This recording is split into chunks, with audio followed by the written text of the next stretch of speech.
বন্ধুসকল বৰ্তমান আমি এটি মহৎ উদ্দেশ্য লৈ গৈ আছোঁ হাকি চৰ্তে বস্তি মোৰ লগত আছে আনৱাৰ হুছেইন আমাৰ সূৰ্যুৰ ৰহমান কিয় গৈ আছোঁ আৰু কিহৰ বাবে গৈ আছোঁ আপোনালোকে নিশ্চয় পৰৱৰ্তী ভিডিঅ'ত জানিব পাৰিব জাষ্ট আমাৰ কাৰণে দোৱা কৰিব যাতে আমি যি উদ্দেশ্যত গৈ আছোঁ তাত সফল হ'ব পাৰোঁ আৰু এনেদৰে প্ৰয়োজনৰ সময়ত মানুহক আমি আমাৰ সেৱা বা আমি মানুহক সহায় কৰিব পাৰোঁ বৰ্তমান আমি উদালি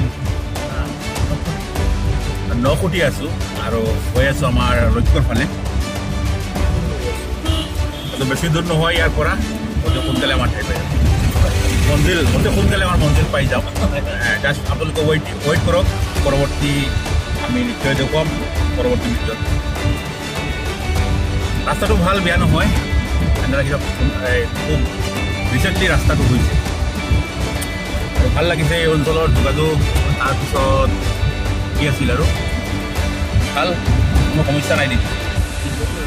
ভিতৰুৱা অঞ্চল হিচাপে আৰু পথটো যথেষ্ট ভাল কমিউনিকেশ্যন চিষ্টেম ভাল হৈছে কোন MLA বা কোন বিধায়কৰ অঞ্চল হয় এটাও আমি ক'ব নোৱাৰিম এই ৰাস্তাটো চাওক